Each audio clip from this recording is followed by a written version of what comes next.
নবীজি বলছেন বাইনা ইয়াদাই সাআ, কিয়ামতের আগে আগে মুতায়রুন শাদীদ, মহামারী ছড়াবে, প্রচন্ড বড় মহামারী। পৃথিবীতে যত মহামারী হয়েছে এগুলোর ইতিহাস ঘাটলে দেখা যাবে না কোন মহামারী কত বড় ছিল। সাম্প্রতিক মহামারী অনেক বড় ছিল। সাম্প্রতিক যে মহামারী চলে গেল এটা পৃথিবীর অন্যতম বড় একটা মহামারী। আমি বলতে পারবো না যে এটাই সেই মহামারী যার কথা নবীজি বলছেন হাদিসে, এমনটা আমি বলতে পারবো না, কেউই বলতে পারবে না, কিন্তু হতেও তো পারে, পারে না? হতে পারে। তবে নবীজি স্পষ্ট বলছেন বাদাহু, মহামারীর পরে আসবে সানাওয়াতু জালাজিল, জালজালার বছরগুলো, সিরিজ ভূমিকম্প হবে বছর জুড়ে। বলি নাউজুবিল্লাহ। কেন হবে? নবীজি বলছেন লা তাকুমুস সাআ, কিয়ামত হবে না হাত্তা ইউকবাদাল ইলম, যতক্ষণ পর্যন্ত না জ্ঞান উঠে যায়। এখন জ্ঞান উঠে যাচ্ছে না, কোরআন সুন্নাহর জ্ঞানকে মানুষ পরোয়াই করে না। মানুষ এখন বস্তুবাদী জ্ঞানকে বেশি প্রাধান্য দেয়, কোরআন সুন্নাহর জ্ঞানকে খুব কম মানুষই প্রাধান্য দিচ্ছে। বেশিরভাগ মানুষ বস্তুবাদী শিক্ষাকে প্রাধান্য দেয়। ইউকবাদুল ইলম, জ্ঞানকে কবজ করে নেওয়া হবে। নবীজি বলছেন এরপর কি হবে? ওয়া তাকসুরু জালাজিল, বেশি বেশি ভূমিকম্প হবে। ওয়া ইয়াতাকারাবু জামান, সময় সংক্ষিপ্ত হয়ে আসবে। এখানে অ্যামেজিং বিষয় হচ্ছে কি, প্রত্যেক ভূমিকম্পের সাথে সময় একটু একটু করে সংক্ষিপ্ত হয়। রিসার্চ সায়েন্সের কিভাবে? পৃথিবীর ভিতরে একটা জায়গা আছে যেটা উত্তপ্ত, লাভা, এখানে লাভা আছে। আর পৃথিবীর ভিতরটা কিন্তু গরম। উপরেরটা আমরা যদিও দেখি এরকম শিলা, পাহাড় ইত্যাদি, পৃথিবীর ভিতরে কিন্তু আছে লাভা, যেটা সবাই মোটামুটি জানেন। এর ভিতরে একটা জায়গা আছে, ইনার কোর বলে জায়গাটাকে, একদম ভিতরে। এখনকার সাম্প্রতিক গবেষণা বলছে যে ভূমিকম্পগুলোর প্রভাবে, পৃথিবীতে যত ভূমিকম্প হয়েছে এর প্রভাবে ইনার কোর আগে যেদিকে ঘুরতো এখন উল্টা দিকে ঘোরা শুরু করেছে। নাউজুবিল্লাহ। মনে রাখবেন কিয়ামতের অন্যতম আলামত কিন্তু সূর্য পশ্চিম দিক থেকে উঠবে আর সময় সংক্ষিপ্ত হয়ে আসবে। নবীজি বলেছেন যে একটা বছর চলে যাবে একটা মাসের মতো, একটা মাস চলে যাবে একটা সপ্তাহের মতো, একটা সপ্তাহ যাবে একটা দিনের মতো, একটা দিন যাবে কেমন, নবী এটাও বলেছেন। নবীজি বলছেন একটা দিন যাবে একটা ঘন্টার মতো। মানে ঘন্টা মানে কি, যে ম্যাচের কাঠি জ্বালাতে যতক্ষণ সময় লাগে এতটুকু সময়ের মধ্যে মিনিট চলে যাবে। কিভাবে হবে এটা আল্লাহ ভালো জানেন। আবার দাজ্জালের হাদিসেও আছে, দাজ্জাল যখন বিশ্বে শাসন করা শুরু করবে তখন 40 দিন সে বিশ্বকে শাসন করবে। কতদিন? 40 দিন। যার প্রথম দিনটা হবে 1 বছরের সমান লম্বা। প্রথম দিন কত বছর? 1 বছর সমান লম্বা। কে জানে পৃথিবীর গতি থেমে যাবে কিনা, থেমে যেতেও পারে। আপনাদেরকে নিউজ দেয়, চায়নাকে নাম তো শুনেছ? চায়না একটা বাঁধ নির্মাণ করেছে, কৃত্রিম বাঁধ। ওর দেশে একটা কৃত্রিম বাঁধ নির্মাণ করেছে। এটা এত শক্তিশালী বাঁধ, ওখানে এত রড, সিমেন্ট আর এই ম্যাটেরিয়ালস ইউজ করা হয়েছে, যেটা এই পাকিস্তান, তারপরে ইন্দোনেশিয়া, হ্যাঁ, বাংলাদেশ, এই যে দেশগুলো আছে, এই পুরো দেশটাকে, এই পুরো দেশের একটা বড় অংশকে এই কংক্রিটের নিচে ঢেকে ফেলা সম্ভব। এত বেশি কংক্রিট ইউজ করা হয়েছে, চায়না ইউজ করেছে, ওরা ইউজ করেছে। এবং বিশাল একটা পানির ফ্লো তারা সৃষ্টি করেছে, কৃত্রিম, এটা কিন্তু ম্যানমেড। তো আমি গতকাল রিসার্চ করতে গিয়ে দেখলাম যে তারা বলছে এই বাঁধটা নির্মাণ করার কারণে পৃথিবীর আহ্নিক গতির মধ্যে একটা পরিবর্তন চলে আসছে। মানুষের হাতের কামাই দেখেন। আর এখানে কিন্তু দাজ্জালের হাদিস এটাও বলা হচ্ছে যে পৃথিবীর প্রথম দিনটা, দাজ্জালের প্রথম দিনটা হবে 1 বছরের সমান লম্বা। কে জানে, হয়তো বা এমন কিছু হবে মহাবিশ্বে যে পৃথিবীর আহ্নিক গতিটার মধ্যে কোনো পরিবর্তন হবে, ঘূর্ণনে কোনো পরিবর্তন দেখা দিবে, হয়তো বা, আল্লাহ ভালো জানে। তা আমি বিশ্বাস করি এটা হবে, কিন্তু আমি বলি না কারণে যে মানুষ বলবে যে আপনি এত স্পেসিফিকলি কেমন করে বলতে পারেন। তা আমার বিশ্বাস যেরকম কিছু একটা হবে, মহাবিশ্বে এমন কিছু একটা হবে যাতে এই পৃথিবীর গতির মধ্যে একটা পরিবর্তন আসবে। না হলে দাজ্জালের একদিন কেমন করে 1 বছরের সমান হতে পারে?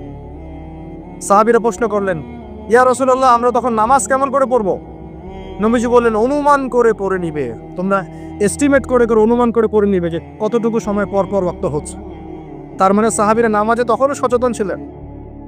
তারপর দেখেন যে ওয়ায়াতাকারাবু জামান, নবীজি এটাও বলছেন দাজ্জালের দ্বিতীয় দিনটা হবে এক মাসের সমান, আর তৃতীয় দিনটা হবে 1 সপ্তাহের সমান। বাকি দিনগুলো হবে তোমাদের দিনের মতোই। এটা হবে, বিশ্ববাসী দেখবে এগুলা। বিশ্বের সামনে ভয়ঙ্কর কিছু ঘটনা ঘটা এখনো বাকি আছে।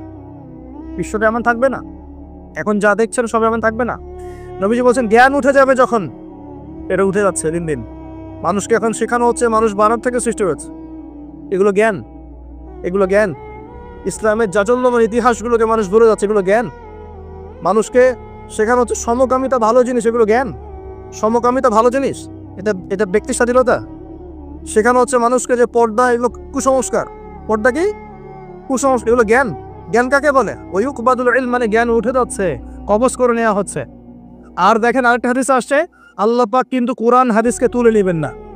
একটা হাদিস আসছে, আল্লাহ পাক কোরআন হাদিসকে তুলে নেবেন না, কিন্তু আলেমদের মৃত্যু হবে বেশি বেশি। আলেমদের জান কবজ করার মধ্য দিয়ে আল্লাহ পাক জ্ঞান উঠিয়ে নেবেন। একটু দেখেন না কয়জন আলেম আছে মাঠে, দেখেন তো কয়জন আলেম। আলেম তো অনেকেই আছে আলহামদুলিল্লাহ, কিন্তু বরেণ্য ওলামায়ে কেরাম যাদের কথা হাজার লক্ষ কোটি মানুষ শোনে, এমন আলেম কয়জন আছে দেখেন। আস্তে আস্তে প্রবীণ আলেমরা সব চলে যাচ্ছে। আর যে প্রজন্ম আমরা তৈরি করছি, এই প্রজন্মের কতজন ইলম অর্জন করে ওই চ্যালেঞ্জ বুকে নিয়ে জাতিকে সংস্কারের জন্য নেমেছে দেখেন একটু। আমাদের দুনিয়া পেয়ে বসেছে। আমাদের চিন্তা হচ্ছে মসজিদ ইমামতি নিয়ে, একটা তারাবি পড়াবো, ইমামতি করবো, একটা মাদ্রাসার মোহতামিম হবো। এতটুকুই আমার চিন্তা স্বপ্ন কেন? স্বপ্ন থাকতে হবে যে আমি আমার জ্ঞান দিয়ে উম্মাকে পরিবর্তন করবো ইনশাআল্লাহ, এবং আল্লাহর জমিন, আল্লাহর দিন প্রতিষ্ঠা করে ছাড়বো ইনশাআল্লাহ। এরকম চ্যালেঞ্জ নেওয়ার মানসিকতা আছে কয়জনের? খেয়াল করে দেখেন।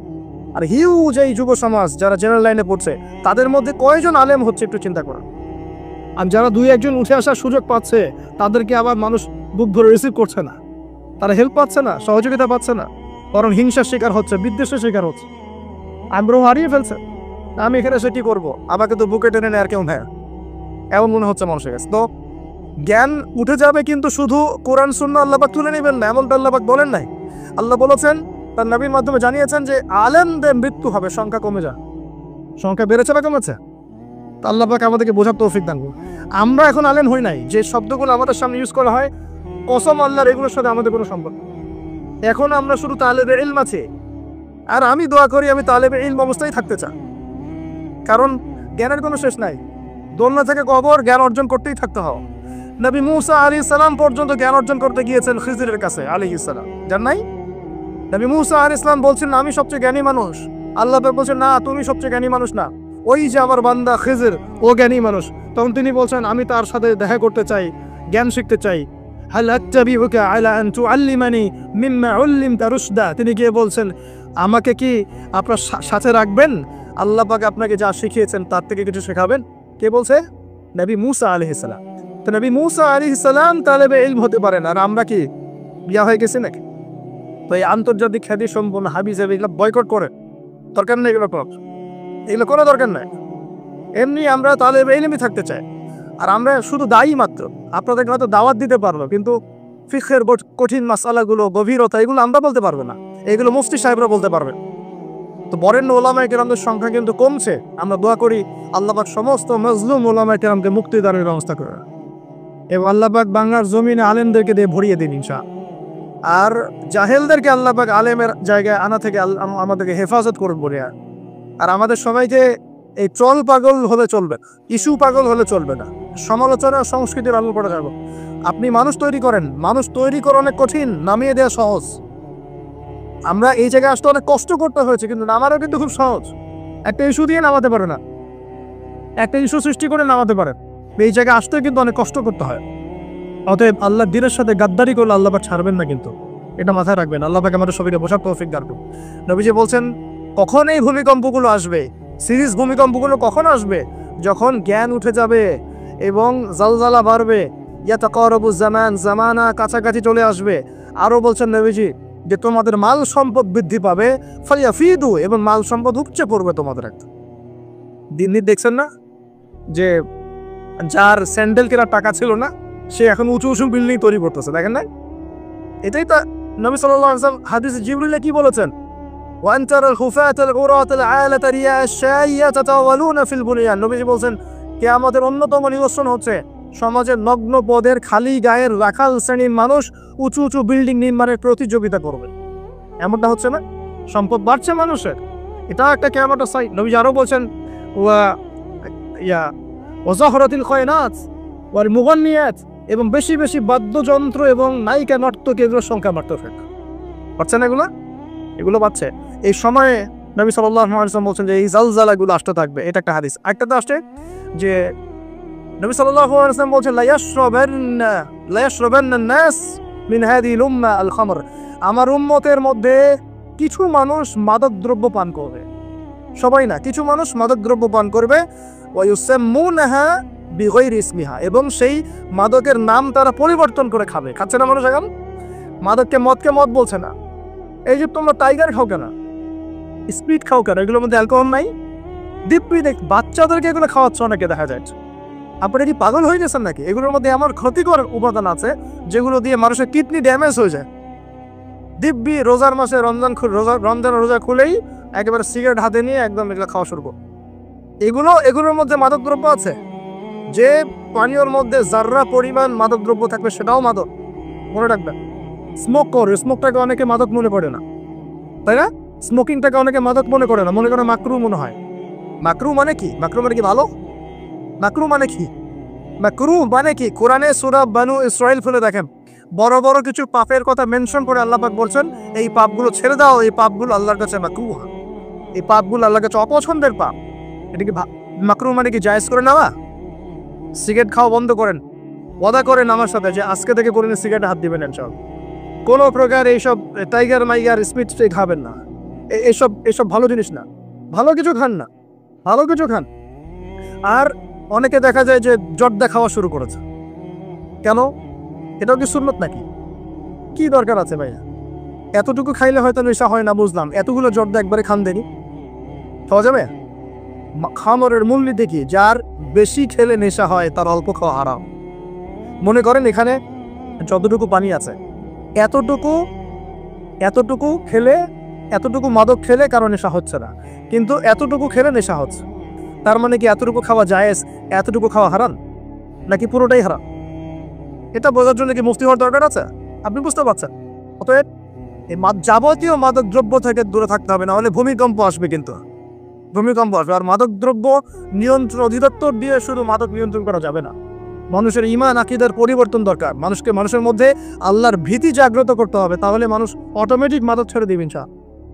আমরা কি যুব ভাইদের কাছে ওয়াদা নিতে পারি ইনশাআল্লাহ তাআলা জীবনেও কোনোদিন মাদক খাবো না, জীবনে কোনোদিনও মাদকের ধার কাছে যাবো না ইনশাআল্লাহ। আল্লাহ পাক সাক্ষী থাকুন, আল্লাহ কবুল করুন, আমিন। প্রিয় ভাইরা, এটা নবীজি বলছেন লা ইয়াশরাবান্নান নাস মিন হাযিহিল উম্মতি খামরুম, আমার উম্মতের কিছু মানুষ খামর মাদক পান করবে, ওয়া ইউসাম্মুনাহা বিগাইরি ইসমিহা, এর নাম রাখবে ভিন্ন, অন্য নামে ডাকবে, মাদক বলে ডাকবে না। আর কি করবে? ইউজাসু আলা রুউসিহিমুল মাআজিফ, মাআজিফ মানে হচ্ছে বাদ্যযন্ত্র। মাআজিফ মানে কি? বাদ্যযন্ত্র। এখন বলেন তো মাথার কাছে বাদ্যযন্ত্র থাকবে মানে কি? ইয়ারফোন, ব্লুটুথ, এই যে আপনি যে মাথায় কানে দিয়ে রাখছেন, মাথায় আছে না? দেখেন নবী সাল্লাল্লাহু আলাইহি ওয়াসাল্লাম কতদিন আগে, 1400 বছর আগে এই হাদিস বলে গেছেন যে ওই সময় আমার উম্মতের একটা অংশ এরকম করে হেডফোন দিয়ে মাথা দিয়ে গান শুনবে, কানের ভিতরে গান মিউজিক চলছে না? ওয়াল মুগান্নিয়াত, এবং তারা গায়িকা নায়িকা নর্তকী নাচায় না মানুষ? শহরগুলোতে গিয়ে দেখেন খালি গায়িকা নর্তকীর, শহরে যাওয়া লাগে, ফেসবুক ইউটিউব ঢুকলে তো দেখা যায় সবখানেই নাচতে আছে আর কি। মেয়েদেরকে নিয়ে আমি কালকে লেকচার দিব ইনশাআল্লাহ। ওদেরকে অনেক কিছু বলার আছে, আমার অনেক কিছু বলার আছে। কারণ সমাজের একটা বড় ক্ষতি হচ্ছে এদের কারণ, সমাজের একটা বিশাল ক্ষতি হচ্ছে বেপর্দা মেয়ের কারণ। বহু দিনদার পরেশগার যুবক পর্যন্ত ঈমান হারাচ্ছে এদের কারণে। আর বাসায় তো এদের বাপ নাই, মনে হয় বাপ নাই, ভাই নাই, স্বামী নাই, কেউই নাই, এদেরকে বোঝানোর কেউ নাই। অনেক দিনদার ছেলে পর্যন্ত এদের ফিতনায় দিন হারিয়ে ফেলছে। আর এখন কিছু কিছু ওয়াইজ বের হয়েছে, প্রেম বিশেষজ্ঞ, মানে বসে বসে প্রেমের আলাপ করতে পারলে মাথা। আর এগুলো নিয়ে ট্রল করতে করতে ভাইরাল সব ইউটিউব, ফেসবুক, চুলকে সুরসুরি আলাপ করতে ভালো লাগে। এখানে এই হারাম সম্পর্কের ভিত্তি গুড়াই দিতে হবে। আমি বারবার বলি তোমাদেরকে যে একটা হালাল রিজিকের সোর্স তৈরি করো, তাড়াতাড়ি বিয়ে করে ফেলা। বিয়ে ছাড়া যৌন চাহিদা, লজ্জাস্থানের হেফাজত, এগুলো করার কোনো বিকল্প কোনো পথ নাই, যে পথগুলো দেখা যায় এগুলো হতাশা আরো বাড়াই দিবে, এগুলো আপনাকে আরো জানোয়ার বানায় ফেলবে। তথে পর্নোগ্রাফির যুগ চলছে, মেয়েদের ইজ্জত আবরু রক্ষা করা খুব চ্যালেঞ্জের কাজ। মেয়েদের ইজ্জত আবরু রক্ষা করা এত চ্যালেঞ্জ যে পর্নোগ্রাফির যুগে যে কোনো মেয়ে ধর্ষিত হতে পারে। একটা কথা এখন না বললেই পারতেছি না, আমি কিছু রিপোর্ট দেখেছি, কিছু কিছু মাদ্রাসায়, কিছু কিছু হিপস খানাতে পর্যন্ত আস্তাগফিরুল্লাহ, যে ছাত্র যারা আছে, এই ছাত্রদের সাথে এরকম বালাৎকার সমকামিতার কাজ করা। আমরা বাচ্চাদেরকে পাঠাবো কোথায় তাহলে? এটা আমাদের সাথে হবে কেন? বাচ্চাদেরকে কোথায় পাঠাবো তাহলে? ইউনিভার্সিটিতে গিয়ে তো ধর্ষিত হচ্ছে না? দেখলেন না কয়েকদিন আগে হল নিয়ে কি ঝামেলা হলো? দেখা গেল না যে বড় বড় নেতাদের মনোরঞ্জন করতে হয়? দেখেন নাই? মনে ইডেনের কথা বলছি, দেখেন নাই? তারপরে বিশ্ববিদ্যালয়ে তো নগ্নতা চলছেই, ফ্রি মিক্সিং চলছেই, জেনা তো ফ্রি, এবং পতিতালয়ে সব 1500-2000 টাকা দিয়ে রাত পার করা যায়। এগুলো ফেসবুক ইউটিউব খুব ঢুকলেই দেখা যায়। তার মধ্যে আবার চলছে এখন সমকামিতাকে এখন প্রমোট করা হচ্ছে। আবার এখন দেখা যাচ্ছে আস্তাগফিরুল্লাহ কিছু ধর্মীয় প্রতিষ্ঠানেও সমকামিতা ছড়িয়ে পড়ছে। একটা বাচ্চা সেদিন আত্মহত্যা করেছে ঢাকায়। ওর পোস্টমর্টেম রিপোর্টে দেখা গিয়েছে যে, বলতে পারতেছি না আমি আসলে, ওর পোস্টমর্টেম রিপোর্টে দেখা গিয়েছে যে ছেলেটার যে পিছনের যে রাস্তা আছে না, এখানে যৌন নির্যাতনের চিহ্ন পাওয়া গেছে। কিভাবে বলতাম কথাটা বলেন, আপনাদেরকে বোঝানোর জন্য বললাম। একটা ছেলে হাফেজ হতে গিয়েছে মাদ্রাসায়, তার সাথে যদি টিচার এরকম কাজ করে, এই টিচারকে জাতির সামনে এনে ফাঁসি দেওয়া দরকার। তখন সবার একটা আক্কেল হবে, শিক্ষা হবে। পাপ তো পাবি, আলেম করলেও পাপ, জালেম করলেও পাপ। নাকি ওটা মাফ হয়ে যাবে নাকি? এই ঘটনাগুলো ঘটছে কেন? কেন ঘটবে এই ঘটনাগুলো? আল্লাহ পাক আমাদের সবাইকে বোঝার তৌফিক দান করুন। আর এই ঘটনাগুলো ঘটার অন্যতম কারণ হচ্ছে পর্নোগ্রাফি। মানুষ ভিতর থেকে এগুলো যখন মোবাইলে দেখা শুরু করে, দেখতে দেখতে দেখতে দেখতে ভিতরটা পশুর মতো হয়ে যায়। তখন শুধু মানুষ না, বাচ্চাকে পেলেও ধর্ষণ করবে, গরু ছাগল পেলেও ধর্ষণ করবে। আমি কিয়ামতের আলামতের হাদিসগুলো টুকটাক কিছু গবেষণা করেছি। শেষ জামানের এমন হাদিস আসছে যে মানুষ একসময় গরু ছাগলের সাথে জেনা করা শুরু করে। এই সময়টা কিন্তু আসতেছে সামনে। দেখ, এক সময় ছিল মানুষ কি করতো জানেন? পরকিয়া করতো, বউ আছে বাসায় অন্যের সাথে সম্পর্ক করতো। তারপর দেখা গেল যে প্রেম করে, চুপি চুপি প্রেম করে। আগে ওই সময় চুপচুপ করে চিঠি দিত যে কেউ জেনে না যায়। আস্তে আস্তে সবাই উন্মুক্ত হয়ে গেল। এখন প্রেম করাটা ফ্যাশন হয়ে গেল। আমার 10টা গার্লফ্রেন্ড, আমার 5টা, আমার 2টা, তুই কয়জনের সাথে করছিস, আমি 5 জনের সাথে, তুই কয়জনের সাথে, আমি 2 জনের সাথে, ফ্যাশন হয়ে গেছে এখন ওপেন। তারপরে আস্তে আস্তে কি হলো দেখেন, ধর্ষণ বাড়তে থাক। এই যুগটা এখন চলে যাচ্ছে, ধর্ষণ তো অ্যাভেলেবেল এখন হচ্ছেই। তারপরে এখন একটা যুগ আসলো, ছোট ছোট বাচ্চা মেয়েদেরকে এখন ধর্ষণ করা হচ্ছে, ছোট ছোট বাচ্চা মেয়েকে। এই যুগও এক সময় চলে যাবে। তারপরে আসবে এমন যুগ দেখবেন খালি ছেলের সাথে মেয়ের সাথে। এটাও কিন্তু চলে আসছে, ছেলের সাথে জেনা করতেছে না, মেয়ের সাথেও জেনা করতেছে। এরপর কি হবে? নবী হাদিসে বলেছেন, এরপর মানুষ ওই গরু ছাগল গবাদি পশুর সাথে জেনা করা শুরু করে। এই খবরও পাবেন, দেখে নিয়েন। আমি বললাম এই খবরও পাবেন যে মানুষ গবাদি পশুর সাথে জেনা করেছে। তোমরা একটু ঘাটাঘাটি করে দেখো আমার কথাটা মেলে কিনা, ইন্টারনেট ঘাটাঘাটি করে দেখো যে এই কথাটা মেলে কিনা। মানুষ গবাদি পশু প্রাণীর সাথেও জানা করবে। নবী যেগুলো কথা বলে গেছে, ওদেরকে নিয়ে অনেক কিছু বলার আছে। আবার ইনশাল্লাহ আমি কালকে লেকচার দিব মেয়েদেরকে নিয়ে ইনশাল্লাহ। একটা মহিলা সমাবেশ আছে ওখানে। যেটা বলছিলাম প্রিয় ভাই, এই পাপগুলোর কারণে কিন্তু আল্লাহর শাস্তি নেমে আসে। খমর 1 নাম্বার ছিল শিরক, তারপর কুফর, মাপে কম দেয়া, অন্যের সম্পদ আত্মসাৎ করা, মাদকদ্রব্য সেবন করা, এই যে গান বাজনা, বাদ্যযন্ত্র, নর্তকী নাচানো, এগুলোর কারণে কোন শাস্তি আসে ভাই বলেন? আল্লাহর পক্ষ থেকে জালজালা মানে ভূমিকম্প। জালজালা মানে কি? ভূমিকম্প। আর আসবে সিরিজ, মানে বছর জুড়ে চলবে এগুলা। আরেকটা হাদিস বলে শেষ করছি।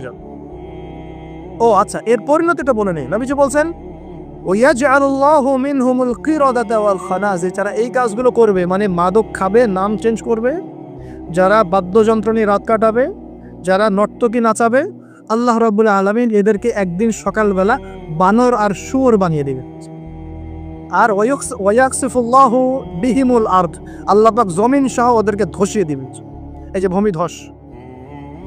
আরেকটা হাদিস আসছে তিরমিজির মধ্যে, 2211 নম্বর হাদিস। নবী সাল্লাল্লাহু আলাইহি ওয়াসাল্লাম বলেছেন, ইযা তুখিযাল ফাইউদুলান, যখন দেখা যাবে যে গনিমতের মাল বা রাষ্ট্রীয় সম্পদ যেগুলো আছে, বুঝতে পারছেন, গনিমতের মাল, রাষ্ট্রীয় সম্পদ, এগুলোকে মানুষ ব্যক্তিগত সম্পদ মনে করে খাওয়া শুরু করবে। হয়েছে কি হয় নাই? কথা বলেন। এই সিচুয়েশন আসছে কি আসে নাই? একটা হাতি আসতে থাকে উপর থেকে, হাতি আস্তে আস্তে আস্তে আস্তে মাসি হয়ে যায়, হয় না? এটা হয় কি না? এটার শাস্তি সম্পর্কে আল্লাহ পাক অন্য জায়গায় বলেছেন এবং নবী হাদিসেও বলেছেন যে যা আত্মসাৎ করবে সেটা কিয়ামতের দিন তার ঘাড়ে চাপিয়ে দেওয়া হবে। কিয়ামতের মাঠে উঠে দেখবেন বহু মানুষ কাঁধের মধ্যে রিলিফের টিন নিয়ে বসে আছে, বহু মানুষ কাঁধের মধ্যে রিলিফের গম নিয়ে বসে আছে, বহু মানুষ কাঁধের মধ্যে দেখবেন যে বন্যার্তদের ত্রাণের যে কম্বল, এই যে ত্রাণের বিষয়গুলো কাঁধে নিয়ে বসে আছে। রাস্তার কন্ট্রাক্টরের টাকা পয়সা কাঁধে নিয়ে বসে আছে। বহু মানুষের কাজ করো। এটা হবেই। নবীজি বলেছেন যে যা আত্মসাৎ করবে। নবীজি হাদিসে বলেছেন কেউ গরু নিয়ে থাকবে, গরু, কেউ ছাগল নিয়ে থাকবে, ছাগল। বিশ্বাস করছেন না? হাদিসে গরু ছাগল কথাই আসছে। কেউ দেখা যাবে গাদের মধ্যে গরু নিয়ে আছে, কেউ উট নিয়ে আছে, কেউ ছাগল নিয়ে আছে। আমানতকে গনিমত মানে আমানত দেখা হয়েছে, ও খেয়ানত করে ফেলবে, রুটি পটে খেয়ে ফেলবে। এটা হচ্ছে কি না? সবচেয়ে সেরা আমানত আমাদেরকে আল্লাহ দিয়েছেন ইসলাম। আমরা সেই ইসলামের সাথে খেয়ানত করছি কিনা বুঝতে পারছেন না। একজন আলেমকে আল্লাহ পাক আমানত দিয়েছেন দ্বীনের জ্ঞান, সে জ্ঞানের সাথে খেয়ানত করছে কিনা।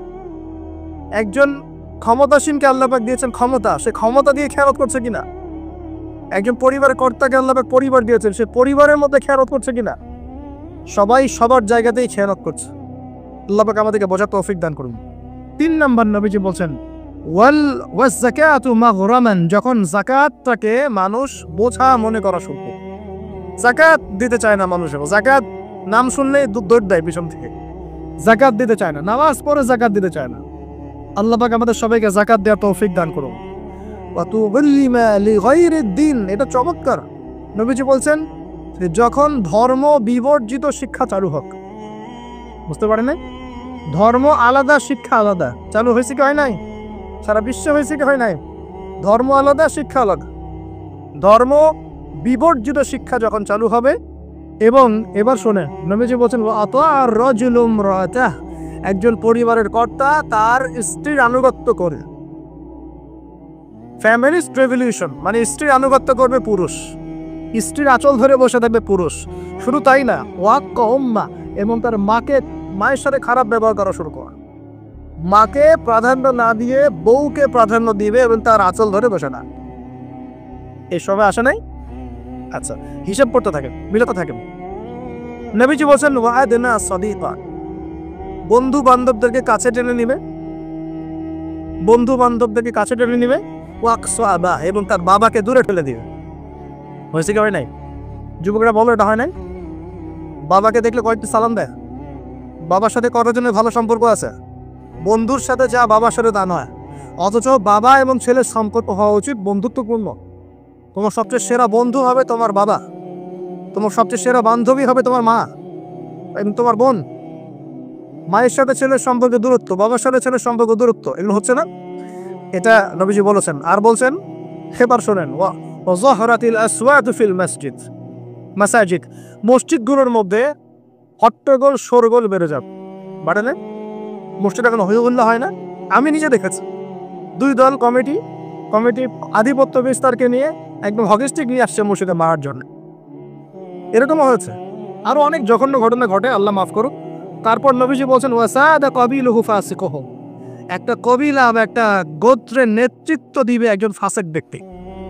এমন হচ্ছে কি হচ্ছে না? হচ্ছে। ওয়াসাদা কাবিলুহু ফাসিকুহুম, তাদের মধ্যে যে ফাসিক সে দিবে নেতৃত্ব। নাউযুবিল্লাহ।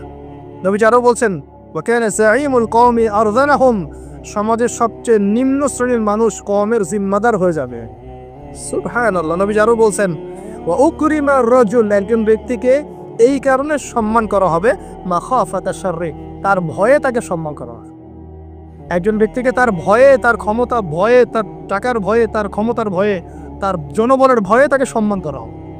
এমনটা হচ্ছে না? হচ্ছে। নবীজি আরো বলছেন ওয়াযাহরাতিল কায়নাত ওয়াল মুগান্নিয়াত, ওয়াযাহরাতিল কায়নাত ওয়াল মাআজিফ, ওয়াযাহরাতিল কায়নাত ওয়াল মাআজিফ, গায়িকা এবং বাদ্যযন্ত্রের প্রচলন বাড়তে থাকবে। গায়িকা বাদ্যযন্ত্র ব্যাপক হারে বাড়তে থাকবে। এবং ওয়াশুরিবাতিল খামর, এবং বেশি বেশি মাদকদ্রব্য সেবন করা হবে। ওয়া লা'না আখিরি হাযিহিল উম্মাহ উলাহা, উম্মতের শেষ দিকের মানুষেরা প্রথম দিকের মানুষকে গালি দেওয়া শুরু করে। এই পাপগুলো যখন সমাজে দেখা যাবে, তখন তোমরা ফাল ইয়ারতাকিবু, এবার ধেয়ে আসবে ইনদা যালিকা, তোমাদের দিকে ধেয়ে আসবে 4টা আযাব। কয়টা আযাব? 4টা। 1 নাম্বার নবীজি বলছেন রিহান হামরাআন, উত্তপ্ত গরম বাতাস তোমাদের দিকে ধেয়ে আসবে। এখনো কি এসেছে? আসবে। আমি রিসার্চ করেছি, এই নাসা এই গবেষণা শুরু করেছে, সূর্য থেকে এরকম ক্ষতিকর কিছু উত্তপ্ত বিকিরণ আসতেছে পৃথিবীর দিকে, এবং সামনে আসবে পৃথিবীর দিকে। দেখে নিন, নাসাও বলছে এটা আসবে, কারণ ওইখানে হিলিয়াম গ্যাসের বিস্ফোরণ হচ্ছে সূর্যের মধ্যে। ওখান থেকে এমন উত্তপ্ত কিছু আসবে যেটা পৃথিবীকে ধেয়ে নিয়ে আসবে।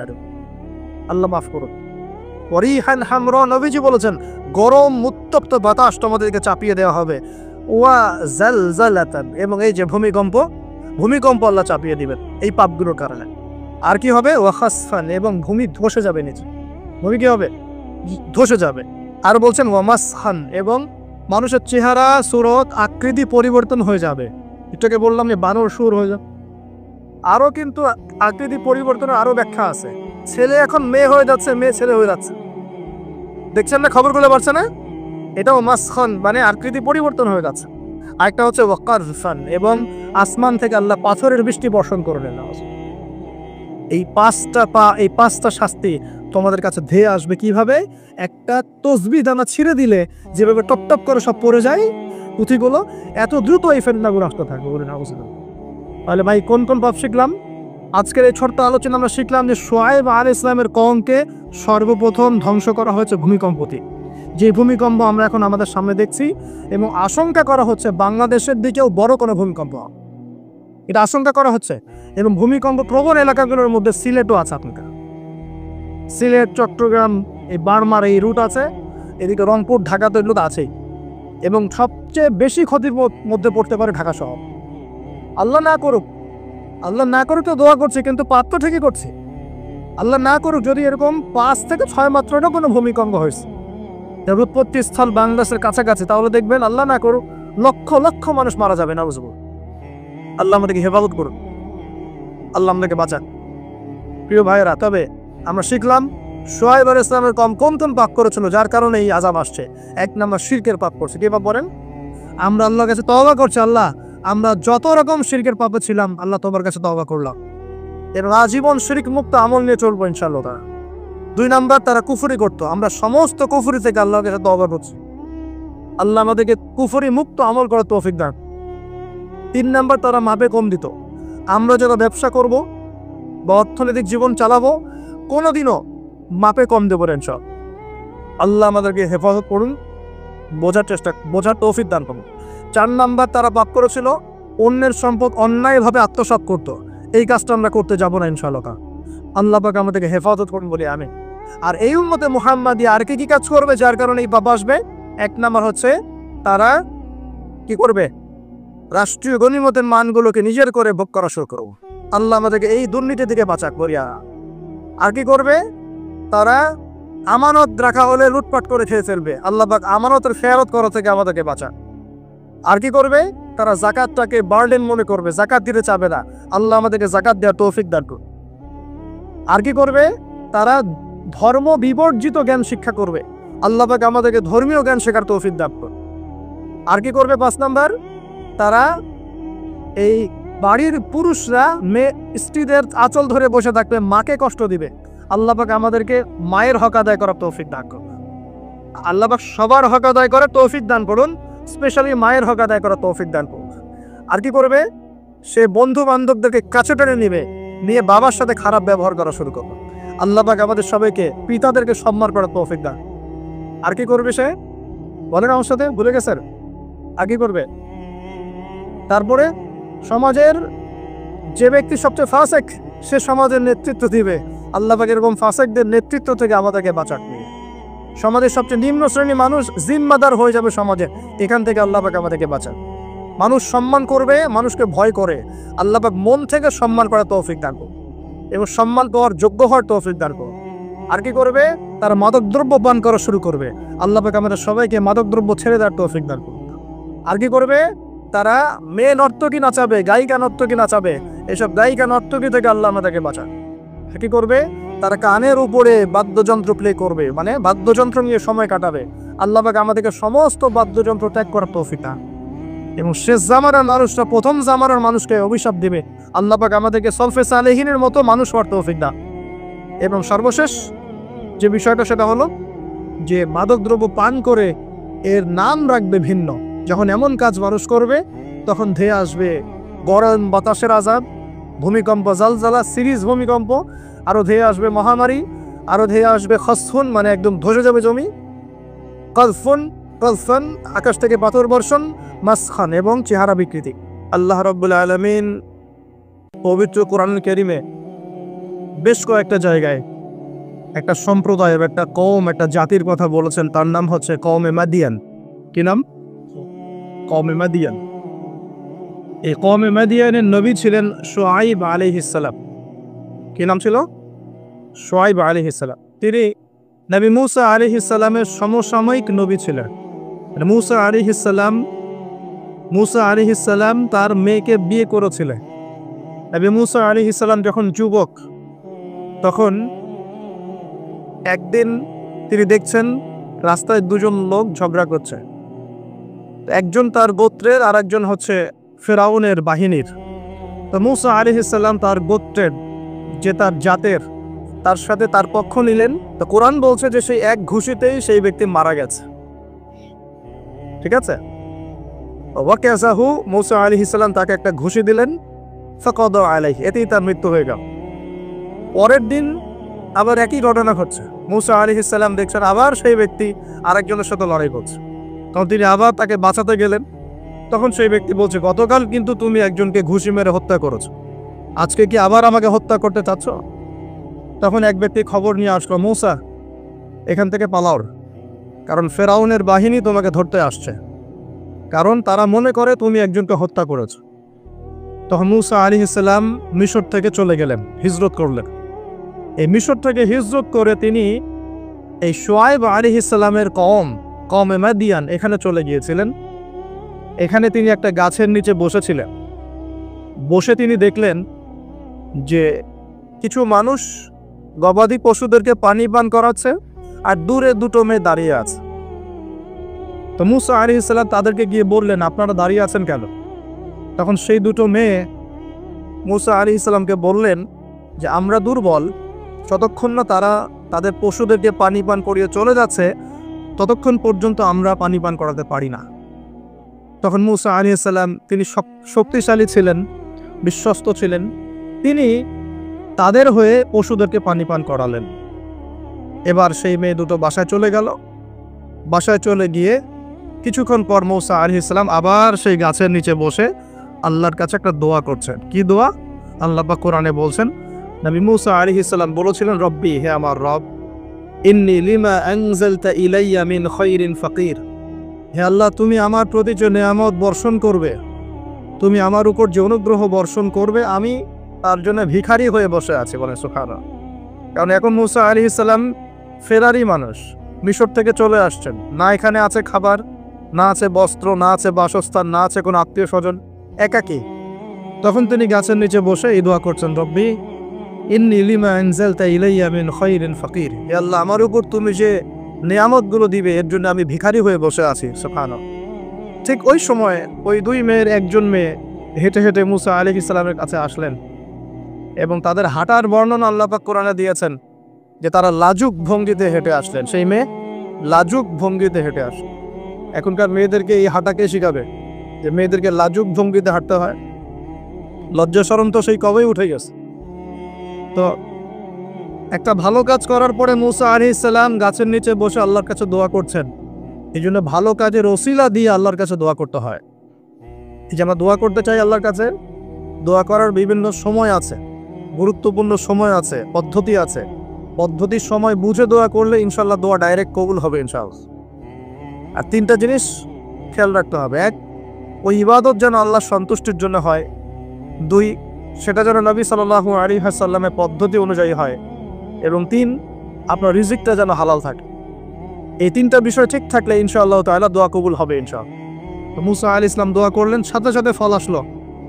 ওই মেয়ে হেঁটে হেঁটে চলে আসলেন, এসে বললেন, আমার বাবা আপনাকে ডাকছেন, আমার বাবা আপনাকে ডাকছেন। এই কথার অর্থ যারা অ্যাডাল্ট তারা বুঝতে পারবে। এখন মূসা আলাইহিস সালাম তার সাথে গেলেন, গিয়ে দেখলেন তার বাবা হচ্ছেন একজন নবী, যার নাম হচ্ছেন শুআইব আলাইহিস সালাম, যার কথা বলছেন। তার বাবার নাম কি? শুআইব আলাইহিস সালাম। এখন শুআইব আলাইহিস সালাম তিনি মূসা আলাইহিস সালামকে বলছেন, কি ঘটনা তোমার, আমাকে বলো। তখন মূসা আলাইহিস সালাম তাকে সব ঘটনা বললেন। এখনো কিন্তু মূসা আলাইহিস সালাম নবী হন নাই, এখনো কিন্তু তার কাছে ওহী আসেনি। ঠিক আছে? এখন তিনি তার ঘটনা খুলে বললেন যে আমি বনু ইসরাইলের মানুষ, ফেরাউনের ঘরে বড় হয়েছি, একদিন রাস্তায় ঘটনা ঘটলো, তারপরে আমাকে তারা ধাওয়া করে আজকে এই জায়গায় আমি চলে আসলাম। এখন শুআয়ব আলাইহিস সালাম বলছেন যে এখানে ভয়ের কিছু নাই, তুমি এখানে নিরাপদ, এখানে কেউ তোমার কোনো ক্ষতি করবে না ইনশাআল্লাহ। তখন এই দুজন মেয়ের একজন বলছে, বাবা এই ব্যক্তি হচ্ছে বিশ্বস্ত এবং শক্তিশালী, এই ব্যক্তি হচ্ছে বিশ্বস্ত এবং শক্তিশালী। মূসা আলাইহিস সালামের দুটো গুণ এখানে পাওয়া গেল, তিনি বিশ্বস্ত ছিলেন এবং কি শক্তিশালী ছিলেন। তো সে আমাদের উপকার করেছে, তাকে কি আমাদের কাছে রাখা যায় কিনা, তাকে পুরস্কার দেয়া যায় কিনা? তখন বিচক্ষণ পিতা মেয়ের কথার ইশারা বুঝে ফেললেন। তখন পিতা এই মেয়ের সাথে মূসা আলাইহিস সালামের বিয়ে দিলেন। বলেন সুবহানাল্লাহ। কি শর্তে বিয়ে হলো? 8 বছর শুআয়ব আলাইহিস সালামের যে আপনার কাজ করতে হবে, মানে খামার, শুআয়ব আলাইহিস সালামের যে প্রজেক্ট আছে সেখানে 8 বছর শ্রম দিতে হবে, চাকরি করতে হবে। 8 বছর দেখাশোনা করতে হবে তার প্রপার্টিস দেখাশোনা করা মানে কি? সব দেখভাল করা, ভালো মন্দ দেখাশোনা করা। তার ছিল ক্ষেত ছিল, জমি জমা ছিল, আপনার গবাদি পশু ছিল, এগুলো দেখাশোনা করতে হবে। তো মূসা আলাইহিস সালামকে শর্ত দিচ্ছেন 8 বছর আমার এখানে কাজ করতে হবে, আর তুমি যদি 2 বছর বেশি করো, 10 বছর পূর্ণ করতে পারো, এটা তোমার বিষয়। আর এই ওয়াদা আমার আর আল্লাহর মাঝখানে, তোমার আমার আল্লাহর মাঝখানে থাকবে। তো মূসা আলাইহিস সালাম রাজি হলেন এবং তিনি সেখানে থাকতে লাগলেন। তো পরবর্তীতে মূসা আলাইহিস সালামের কাছে নবুয়ত আসলো যখন তুর পাহাড়ে তিনি আগুন দেখতে পেলেন। তিনি সেখানে গিয়ে আগুন খুঁজছেন, আর তুর পাহাড়ের ডান দিক থেকে আল্লাহ রাব্বুল আলামিন আওয়াজ দিলেন, ইয়া মূসা, হে মূসা, ফাখলা'না আলাইক, তোমার জুতা খুলে আসো, ইন্নাকা বিল ওয়াদিল মুকাদ্দাস তুয়া, তুমি এখানে পবিত্র একটা জায়গায় এসেছো। মূসা আলাইহিস সালাম তো ভয় পেয়ে গিয়েছিলেন। আল্লাহ রাব্বুল আলামিন তাকে ওহী করলেন, তুমি নবী, আমার কাছে রাসূলরা ভয় পায় না, তোমার হাতে ওটা কি? মূসা আলাইহিস সালাম বলছেন, আমার হাতে লাঠি। কি করো লাঠি দিয়ে? মূসা আলাইহিস সালাম বলছেন, লাঠি দিয়ে আমি এই যে আমার গবাদি পশু এগুলোকে তারাই, গাছের পাতা পাড়ি ইত্যাদি। আল্লাহ পাক বলছেন, লাঠি ছুঁড়ে মারো। লাঠি ছুঁড়ে মারার সাথে সাথেই এটা একটা বড় অজগর হয়ে গেল, এবং মূসা আলাইহিস সালাম এটা দেখে পিছনে দৌড় দেওয়া শুরু করল। তখন আল্লাহ পাক ডেকে বললেন, ভয় পেও না, আমার কাছে যারা মুরসালিন রসুলগণ ভয় পায় না, তোমার হাতটা বগলের নিচে ঢোকাও। মূসা আলাইহিস সালাম হাত নিয়ে এই বগলের নিচে দিলেন, এবার বের করলেন, দেখলেন হাত দিয়ে আলো বের হচ্ছে। এরপরে আল্লাহ পাক তাকে নবুয়ত দিলেন, যাও ফেরাউনের কাছে। কোন ফেরাউন? যেখান থেকে তুমি পালিয়ে এখানে এসেছো। ফেরাউনের কাছে গিয়ে, ইযহাব ইলা ফিরআউনা ইন্নাহু তাগা, ফেরাউনের কাছে যাও, গিয়ে বলো যে সে সীমা লঙ্ঘন করেছে। কি সীমা লঙ্ঘন সেটা আমরা পরে দেখব ইনশাআল্লাহ। আমরা মোটামুটি জানি ফেরাউন সম্পর্কে। সে কন্যা সন্তানদেরকে জীবিত রাখতো, পুত্র সন্তানদেরকে হত্যা করত, বনী ইসরাইলকে বিভক্ত করে শাসন করত, জুলুম করত, এবং তার সবচেয়ে বড় অপরাধ হচ্ছে সে নিজেকে খোদা দাবি করেছে। সে বলেছে, আনা রব্বুকুমুল আ'লা, আমি তোমাদের মহান রব। তো সে সীমা লঙ্ঘন করেছে, নাউযুবিল্লাহ। তো আল্লাহ পাক মূসা আলাইহিস সালামকে তার কাছেই পাঠাচ্ছেন, ফেরাউনের কাছে যাও, দাওয়াত পেশ করো। মূসা আলাইহিস সালাম বলছেন, আল্লাহ আমার তো জিহ্বায় জড়তা আছে, রব্বি ইশরাহ লি সাদরি, আল্লাহ আমার বক্ষটাকে প্রশস্ত করে দেন, মানে আমাকে সাহস দেন। ওয়া ইয়াসসির লি আমরি, আমার কাজকে সহজ করেন। ওয়াহলুল উকদাতাম মিন লিসানি, আমার জড়তা, জিহ্বার জড়তাগুলো দূর করে দেন। ইয়াফকাহু কওলি, যাতে মানুষ আমার কথা বুঝতে পারে, আর আমার ভাই হারুন আমার চেয়ে ভালো কথা বলতে পারে। আল্লাহ হারুনকেও নবুয়ত দান করো। আল্লাহ পাক হারুন আলাইহিস সালামকেও নবুয়ত দান করলেন, এবং দুজনকে বললেন, ইযহাবা ইলা ফিরআউন, তোমরা দুজন এখন ফিরআউনের কাছে যাও, ইন্নাহু তাগা, ফাকুলা লাহু কাওলান লাইয়িনা, ফিরআউনের কাছে গিয়ে তার সাথে নম্র ভাষায় কথা বলবে, তাকে আল্লাহর দিকে দাওয়াত দিবে। যদি সে দাওয়াত কবুল না করে তখন তাকে শাস্তির ভয় দেখাবে, এবং সে যদি বিশ্বাস না করে তাহলে অজগর এবং হাতের এই যে মুজিজা, এই মুজিজাগুলো তোমরা দেখাবে। যাই হোক, তো মূসা আলাইহিস সালাম নবুয়ত পেয়েছেন শুআয়ব আলাইহিস সালামের আন্ডারে থাকার সময়। আমি তার কথা বলতে গিয়ে দিকে এসেছি। এই শুআয়ব আলাইহিস সালামের কওম ছিল কওমে মাদিয়া। কি নাম ভাই? একটু বুঝবেন জিনিসটা। কওমে মাদিয়া, তো এটা আসহাবুল আইকাও বলা হয়, তাদেরকে আসহাবুল আইকাও বলা হয়, কিন্তু এই জায়গাটার নাম ছিল কওমে মাদিয়ান উপত্যকা। এখন শুআয়ব আলাইহিস সালাম খুব চমৎকার একজন বাগ্মী ছিলেন। বাগ্মী বলতে যিনি খুব সুন্দর করে কথা বলতে পারেন। আছে না এমন কিছু মানুষ সমাজে যারা খুব সুন্দর করে কথা বলতে পারে? তো শুআয়ব আলাইহিস সালাম নবীদের মধ্যে চমৎকার করে কথা বলতে পারতেন, এবং তার সাথে যুক্তি তর্কে কেউ পারত না। তিনি চমৎকার করে যুক্তি তর্ক উপস্থাপন করে সমাজের মানুষকে বোঝাতেন। আলহামদুলিল্লাহ, আমরা দোয়া করে আল্লাহ পাক সেই গুণাবলী আমাদের মধ্যে দান করুক। এখন তার কমের সমস্যা ছিল কি? 1 নাম্বার সমস্যা ছিল তার কম আল্লাহর সাথে শিরক করত। 1 নাম্বার কি করতো ভাই? শিরক মানে হচ্ছে আল্লাহর একত্ববাদের সাথে অংশীদার সাব্যস্ত করা। মনে রাখবেন, তার কম 1 নাম্বার কি অপরাধ করত? শিরক করত। 2 নাম্বার কুফর, শিরকের সাথে সাথে তারা কুফরি করত, আল্লাহ রাব্বুল আলামিন অনুগ্রহগুলোকে, নেয়ামতগুলোকে অস্বীকার করত। 3 নাম্বার, এই দুটোর পাশাপাশি ওদের অপরাধ ছিল যে তারা মাপে কম দিত। কি করত? মাপে কম দিত। 3 নাম্বার। 4 নাম্বার, ওরা অন্যের সম্পদ, মানুষের সম্পদ অন্যায়ভাবে 2 নাম্বারই করে লুটে পুটে খাইত। এই 4টা ছিল ওদের মেজর অপরাধ। কয়টার অপরাধ? এই 4টা ওর মারাত্মক মেজর অপরাধ। এখন আসেন, এদের কি পরিণতি হলো সেটা বলার আগে আমরা এই পাপগুলো নিয়ে একটু আলোচনা করব। এই পাপগুলো নিয়ে একটু আলোচনা করে সংক্ষিপ্ত করে। মাদিয়ান কওমের সর্বপ্রথম অপরাধ ছিল তারা আল্লাহর সাথে শিরক করত, মানে আল্লাহ পাকের তাওহীদের সাথে অংশীদার সাব্যস্ত করত। এখন এই শিরকটা কিন্তু প্রত্যেক যুগেই নবীদের সময় হয়েছে, এবং আমাদের নবী মুহাম্মদ সাল্লাল্লাহু আলাইহি ওয়াসাল্লাম তার জামানাতেও কিন্তু আবু জেহেল, আবু লাহাব, উতবা, সায়বা এরা কিন্তু শিরক করেছেন। এখন এই শিরকটাকে নবী সাল্লাল্লাহু আলাইহি ওয়াসাল্লাম খুব সহজ করে ভাগ করে দিয়ে গেছেন।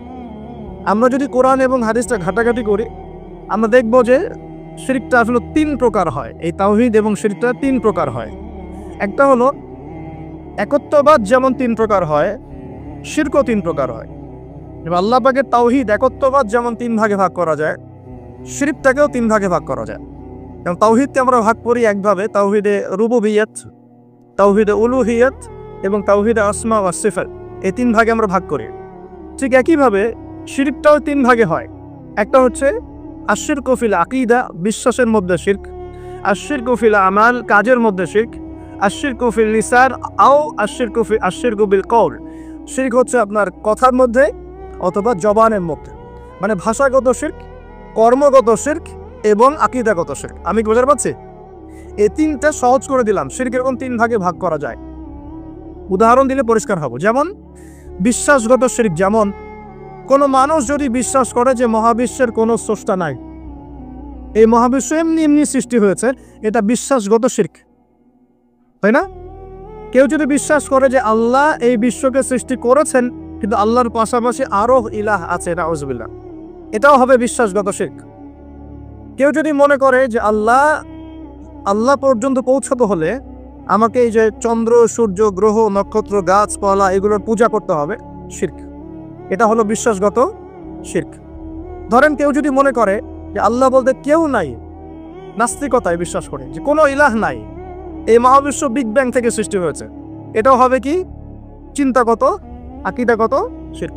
কেউ যদি মনে করে যে আমার ভালো মন্দের মালিক আল্লাহ নয়, ভালো মন্দের মালিক আমি নিজে, কেউ যদি মনে করে, শিরক হবে।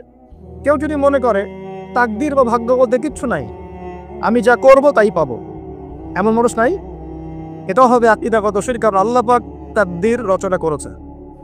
কেউ যদি মনে করে যে কবরে শায়িত মৃত মানুষ আমাকে পরকালে বাঁচিয়ে দিবে, আমাকে পরকালে পুলসিরাত পার করিয়ে দিবে, বিশ্বাসগত শিরক হয়ে যাবে।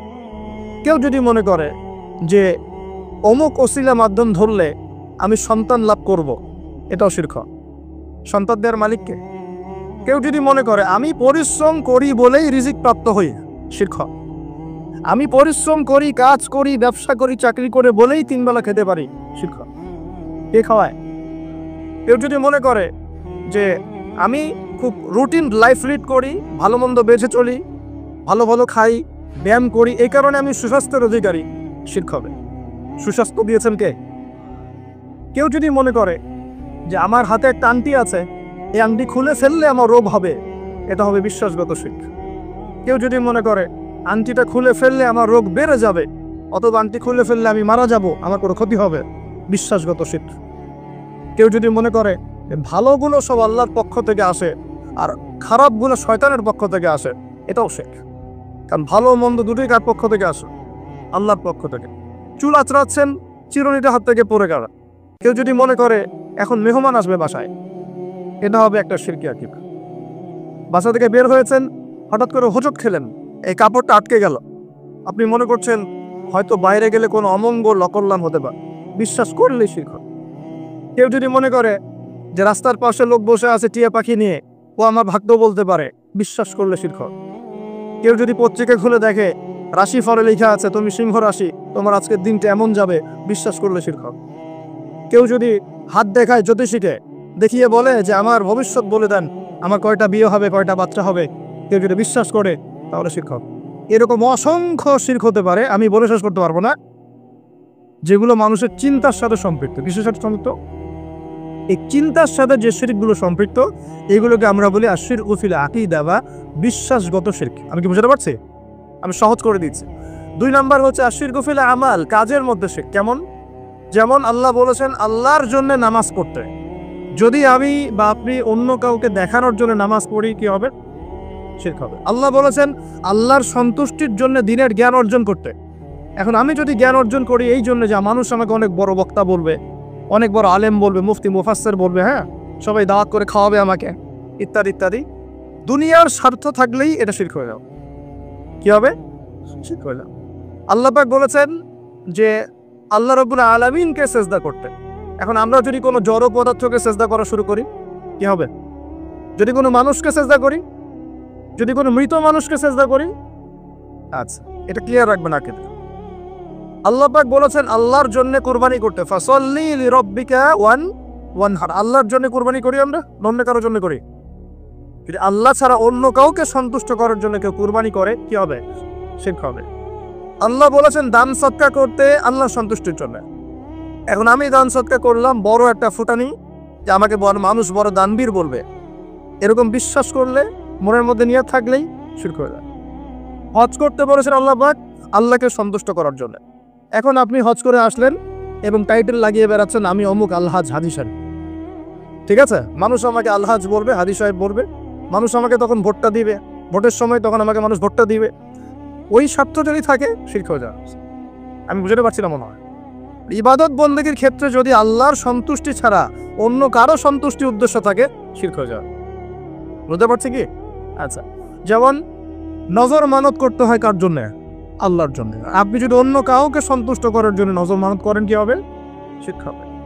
আল্লাহ রাব্বুল আলামিন তার কাছে দোয়া করতে বলেছেন। এখন আপনি যদি অন্য কারোর কাছে দোয়া করা শুরু করেন, চাওয়া শুরু করেন, কি হবে? আল্লাহ পাক আল্লাহর জন্য কুরবানি করতে বলেছেন। কিছু মানুষ জিনদের জন্য কুরবানি করে এখনো সমাজের মধ্যে, জিনকে বশ করার জন্য, তাবে করার জন্য এবং জিন কেন্দ্রিক জাদুবিদ্যার চর্চা করার জন্য মানুষ জিনদের সামনে কুরবানি করে এখনো। পার্বত্য অঞ্চলগুলো ঘুরলে আপনারা দেখতে পাবেন। এবং মানুষ জাদুবিদ্যার চর্চাও করে। কেউ যদি কুফরি, তন্ত্র মন্ত্র, এসব জাদুবিদ্যার চর্চা করে, শিরক হয়ে যায়। এরকম প্রচুর কাজ আছে যেগুলো আমলগত শিরক, কাজগত শিরক।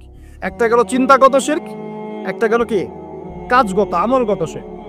আরেকটা হতে পারে কথায়, লিসান বা জবানে, আল কাউল ফিল কাউল, কথা জবান, এগুলোর মধ্যে শিরক হতে পারে। যেমন এই যে যদি আপনাকে জিজ্ঞাসা করি ভাই কেমন আছেন, তো বললো যে আপনার দোয়ায় ভালো আছে, আপনার দোয়ায় ভালো আছে। যদি বলতেই হয় বলতে হবে আলহামদুলিল্লাহ আপনার দোয়ায় ভালো আছে। আলহামদুলিল্লাহ, আল্লাহর সন্তুষ্টি, আল্লাহর ইচ্ছা, অতঃপর আপনার দোয়ায় ভালো আছে। জিজ্ঞাসা করছি আপনার মা কেমন আছে, যদি কেউ বলে মা খুব অসুস্থ ছিল, ভাগ্যিস একজন ভালো ডাক্তার পেয়েছিলাম, না হলে মাকে বাঁচানো যেত না, কথা বলার সাথে সাথেই শিরক হয়ে গেছে। বুঝতে পারছেন না মনে হয়? কেউ যদি বলে যে আগামীকাল বৃষ্টি হবে, আগামীকাল বৃষ্টি হবে, এখনো কিন্তু বৃষ্টির কোনো আলামত দেখা যাচ্ছে না, এমনি বলো যে আগামীকাল বৃষ্টি হবেই, বলার সাথে সাথে কি হবে? যদি এভাবে বলে যে আকাশে মেঘ দেখা যাচ্ছে, ইনশাআল্লাহ আগামীকাল বৃষ্টি হতে পারে, তাহলে শিরক হবে না, তাহলে সে হবে। আপনি কি করবেন? ইনশাআল্লাহ আমি আগামীকাল এই কাজটা করব, আমি আগামীকাল এই অমুক কাজটা করব, এই কথাটা বললে শিরকের দ্বন্দ্ব থাকবে। যদি বলেন ইনশাআল্লাহ আমি আগামীকাল এই কাজ করব, তাহলে ঠিক আছে। এরকম অনেক। নাম কি? বলছে আমার নাম শাহিন শাহ। নাম কি? শাহিন শাহ, আমার রাজাদের রাজা, রাজাদের রাজা। কে রাজাদের রাজা? নামগত শিরক হয়ে গেছে। অনেক সময় আমরা নাম নিয়ে অনেক মস্করা করি না, বলি যে কি মফিস, হ্যাঁ, তারপরে অনেক বিভিন্ন নাম বলে, খালেক, এই খালেক, এই মফিস, এইভাবে নাম ধরে ডাকা যাবে। আপনি সম্মানের সাথে বলতে হবে আব্দুল খালেক। কি বলতে হবে? আব্দুল খালেক। খালেক ও কি সৃষ্টিকর্তা নাকি সৃষ্টিকর্তার বান্দা? কোনটা? এরকম কথায় আমরা প্রচুর শিরক করি। অনেকে তো পলিটিক্যালি বলেন জনগণই সমস্ত ক্ষমতার উৎস, তাই না?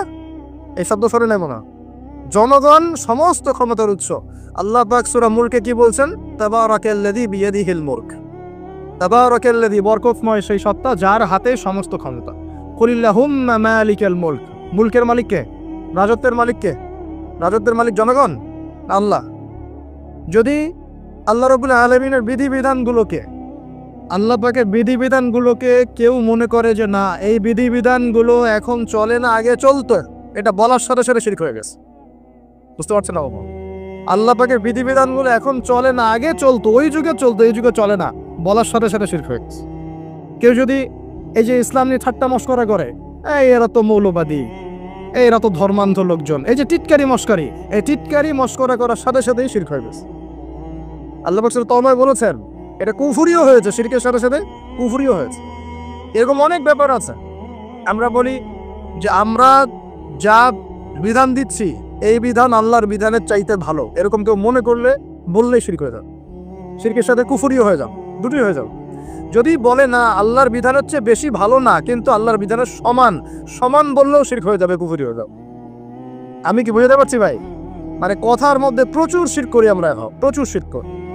সবচেয়ে মারাত্মক এই হচ্ছে শিরকের পাপ। কারো আমল নামায় যদি শিরকের পাপ না থেকে অন্য যে কোনো পাপ থাকে, আল্লাহ তার নবীকে ওয়াদা করেছেন সেই পাপ মাফ করে দিব ইনশাআল্লাহ। আল্লাহ পাক মেরাজের আলোচনা হচ্ছিল মনে একটু আগে, তো মেরাজের রাতে আল্লাহ পাক নবী সাল্লাল্লাহু আলাইহি ওয়াসাল্লামকে 3টা স্পেশাল গিফট দিয়েছেন। কয়টা? 3টা স্পেশাল গিফট দিয়েছেন, 3টা হাদিয়া, হাদিয়া তোফা। প্রিয় নবীকে ভালোবেসে, আমাদের নবীকে আল্লাহ পাক সবচেয়ে বেশি ভালোবাসেন না, ভালোবেসে 3টা হাদিয়া দিয়েছেন। এক, তোমার উম্মতের উপর 50 ওয়াক্ত নামাজ, যেটা কমতে কমতে কমতে কমতে কত আসছে? 5। আর কমানোর জন্য কোন নবী ফোর্স করছিলেন? নবী মুসা আলাইহিস সালাম, যার কথা একটু আগে বলছিলাম। কারণ তিনি বলছিলেন যে আমার উম্মতের উপর 2 ওয়াক্ত নামাজ খরচ ছিল, 5 ওয়াক্ত নামাজ আপনার উম্মত পারবে না, রাসূলুল্লাহ আপনি যান আরো কমিয়ে নিয়ে আসেন। মুসা আলাইহিস সালাম দূরদর্শিতা ছিল না। আসলে দেখেন তো আমাদের সমাজে 5 ওয়াক্ত নামাজ কতজন পড়ে? আসলে কি বেশিরভাগ মানুষ নামাজি না বেশিরভাগ মানুষ বেনামাজি, কোনটা? তাহলে ওনার দূরদর্শিতা কিন্তু ঠিক ছিল। এগুলোকে গায়েবের খবর বলে না। ওই যে বললাম আকাশে মেঘ জমেছে, আকাশে মেঘ জমেছে, এখন আপনি ছাতা নিয়ে বাসা থেকে বের হয়েছে, এটা কি আপনি গায়েবের খবর জানেন? আপনি বাসীর আছে, আপনার দূরদর্শিতা আপনি দেখতে পাচ্ছেন। ফেরেশতারা কি বলেছিল?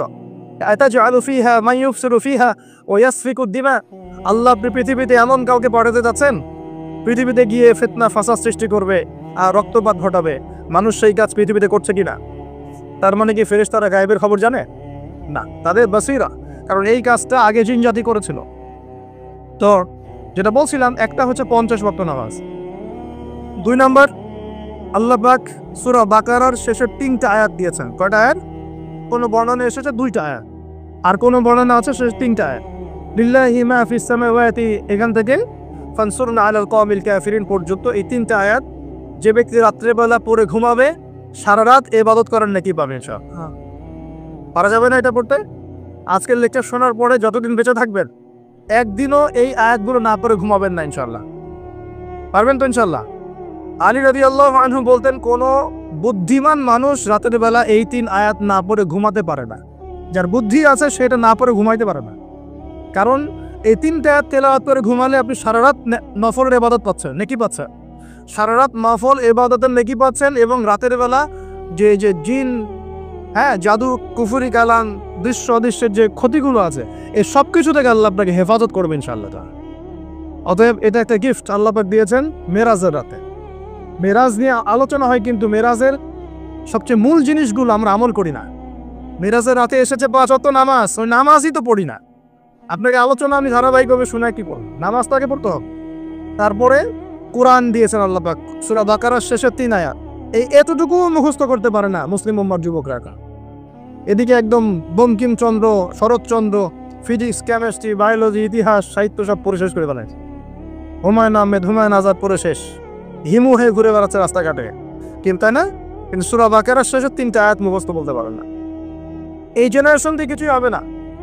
এই জেনারেশনকে পরিবর্তন করতে না পারলে না তারা উম্মার কোনো খেদমতে কাজ করতে পারবে, না দেশের জন্য কিছু করতে পারবে। দেশের জন্যও কিছু করতে পারবে না, উম্মার জন্য করে তো অনেক দূরের কথা। সারাদিন পড়ে আছে গার্লফ্রেন্ড নিয়ে, মাদক দ্রব্য নিয়ে, পর্নোগ্রাফি নিয়ে, এই মাদক গাঁজা ইয়াবার আসর নিয়ে। তারপরে কোনো কোনো ক্ষেত্রে দেখা যায় হকি স্টিক নিয়ে মারামারি করে বেড়াচ্ছে, হল দখল করবে। হয় না এগুলা? যুবকদের অধঃপতনের মূল কারণ হচ্ছে এখন মাদক, তারপরে মেয়ে, নারীর নেশা, পতিতাবৃত্তি, পর্নোগ্রাফি, গার্লফ্রেন্ড বয়ফ্রেন্ড, এই যে ফ্রি মিক্সিং। সামনে আবার ওই যে ভ্যালেন্টাইন্স নাকি আসবে, ওটার আলোচনা কালকে করবো ইনশাল্লাহ, আজকে না। তো এগুলো নিয়ে আমাদের যুব সমাজকে ব্যস্ত রাখা হয়েছে, অথচ এই যুবকরা এখন 5 ওয়াক্ত নামাজ, নামাজের হুকুম আহকাম, মৌজুম নিয়ম কানুন, ফরজ ওয়াজিব সুন্নত মুস্তাহাব, হ্যাঁ, ফিকহের মাসলা মাসাইল, কোরআন রিডিং পড়তে পারা, এই বেসিক জ্ঞানগুলো পর্যন্ত অর্জন করছে না। তাহলে কি তাদেরকে দিয়ে আমাদের উম্মার অগ্রগতি হবে বলে মনে হয়? হবে। যতদিন পর্যন্ত না তাদেরকে আমরা পরিবর্তন করতে পারছি না, ততদিন হবে না। যদি পরিবর্তন করতে পারি ইনশাল্লাহ হবে। পরিবর্তন করা যাবে তো ইনশাল্লাহ? আমরা রাজি আছি তো ইনশাল্লাহ? যুব সমাজ ওয়াদা করতে পারেন তো ইনশাল্লাহ যে আমরা সবাই কোরআন পড়া শিখবো, 5 ওয়াক্ত নামাজ পড়বো, মাদকের ধার কাছেও যাব না, এবং এই মেয়েদের পিছনে ঘুরবো না, পর্নোগ্রাফি দেখবো না, ঠিক আছে? এবং পশ্চিমা সংস্কৃতির ধাঁচে আমরা জীবনকে গড়বো না। আফসোস লাগে, প্রায়ই বলি কথাটা, উপর লেভেল থেকে শুরু করে বাথরুমের কমোড পর্যন্ত সবই এখন পশ্চিমাদের অনুকরণে চলছে একদম। আমাদের নবীজি বলেছেন বাম পায়ে ভর দিয়ে ইস্তেঞ্জা করো। এখন আপনি বাথরুমে যায় কিভাবে করবেন ইস্তেঞ্জা? সব বাথরুম তো ইংলিশ, সব ইংলিশ। মানে এখন আমরা লন্ডন বানাতে চাই সব জায়গায়। যারা আমাদেরকে 200 বছর শাসন করলো, আমরা ওদের সুন্নত নিয়ে পড়ে আছি এখন। 200 বছর শাসন করেছে, লাথি দিয়েছে আমাদের বাবাদের বুকের মধ্যে, আমাদের বাপ দাদাদের বুকে পিঠে পাছায় লাথি মারছে এই ব্রিটিশটাই। আর আমরা ওদেরকে এখন নম করি বসে বসে। চেহারা ওর মতো, চুল কাটছে ওর মতো। সিলেটে আমি বেশি দেখি চুলের কি কাটিং, সব লন্ডন কাটিং মাশাআল্লাহ। হ্যাঁ, সুন্নত নাই, বাবরি নাই। দেখবেন যে আপনি এদিক ছিলে রেখে দিয়েছে একদম গোল করে ঘুরে মাঝখানে এতটুকু চুল আছে কানে। এই কাটিং কোত্থেকে আসলো? বেশি কাটিং কোত্থেকে আসলো? কার সুন্নত ফলো করতেছো তোমরা? কার সুন্নত ফলো করছো?